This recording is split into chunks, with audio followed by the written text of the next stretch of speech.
summer, a time for relaxation, freedom, and new beginnings. But for 19-year-old Ali Kemp, the summer of 2002 would become a horrifying end to a life full of promise. This is a story of a brutal murder, a community gripped by fear, and a father's unwavering determination to bring his daughter's killer to justice. Leawood, Kansas, was the kind of place where people didn't lock their doors. Ali, described as compassionate and a daddy's girl, was enjoying her summer job as a lifeguard at the local Foxboro pool. On June 18, 2002, Ali's brother went to relieve her from her shift but couldn't find her. Her father, Roger Kemp, was called to assist, a moment that would forever change his life. Roger's heart pounded as he arrived at the pool. Ali's car was still there, her belongings untouched. A frantic search began, leading him to the pool's pump room. The scene he discovered was every parent's worst nightmare. Ali lay under a tarp, brutally beaten. Despite the desperate efforts of paramedics, she was pronounced dead shortly after arriving at the hospital. Roger Kemp's world crumbled. "It's just a most awful feeling in the whole world," he later said. "The community was in shock, a monster loose in our community." The investigation began immediately. Police quickly ruled out Ali's boyfriend Phil as a suspect due to a solid alibi. Initial leads were scarce, but a break came when a friend of Ali's who was supposed to meet her at the pool that day provided a crucial piece of information.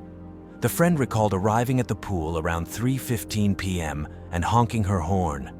Instead of Ali, a strange man emerged from the pool house. He waved, and she, thinking it was Ali's boss, left, not wanting to get Ali in trouble. This encounter led to the first sketch of a potential suspect. A white male in his 30s or 40s, with a tan complexion, driving a beige or tan Ford pickup truck from the early 1980s. As tips flooded in, another sketch was created based on the description from Ali's friend. This time, an expert forensic artist, Lee Hammond, volunteered her services, driven by Roger's determination. The new sketch depicted a white male in his 30s with a heavier build, short brown hair, and possibly wearing overalls or blue work clothes. The two sketches, while different, offered a glimpse into the possible appearance of Ali's killer. Roger Kemp refused to let his daughter's case fade away. He appeared on television, contacted the media, and offered a reward that eventually reached $50,000. "You have a choice whether you can stay in bed and pull the covers over your head, or you get out and try to make something happen," he declared. The case gained national attention when America's Most Wanted aired a segment on Ali's murder. Hundreds of calls poured in, but each lead turned into a dead end. Frustration mounted as months passed with no concrete suspects. Then, in February 2003, a name resurfaced: James Strata. He matched the composite sketch and had a history of violence. Strata was wanted for brutal rapes and kidnappings.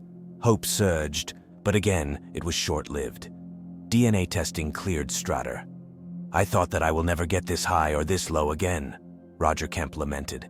Driven by a relentless need to keep Ali's case in the public eye, Roger had an innovative idea. Spotting a billboard while driving, he envisioned using it to display the composite sketch. It was an unprecedented move. A local advertising company, ller Advertising, touched by Roger's dedication, donated space on 3 billboards. The billboards, strategically placed along busy highways, featured the sketch and the words, "Do you know him?" Tips began to pour in once more, this time leading to a man named Ted Hoover. Hoover matched the description, drove a similar truck, and owned a pool company. When police questioned Hoover, he couldn't account for his whereabouts on the day of Ali's murder. He refused to provide a DNA sample without consulting a lawyer, and then he vanished. The billboards had worked, but the hunt was far from over.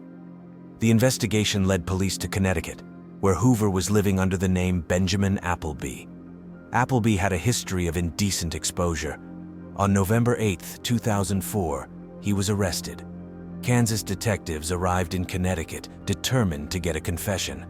They staged the interrogation room with photos, timelines, and fabricated evidence to create an overwhelming sense of guilt. The ploy worked. Benjamin Applebee confessed to Ali's murder. He said he had wanted to flirt with her, and when she refused, he brutally attacked and strangled her. In December 2005, Benjamin Applebee was found guilty of capital murder. He was sentenced to life in prison with no parole for 50 years. Roger Kemp had fulfilled his promise to his daughter. Roger and his wife, Kathy, established Take Back the Night, a self-defense program for women. In 2011, Roger was awarded the Presidential Citizens Medal by Barack Obama. Lamar Advertising honored him with a billboard upon his death in 2022.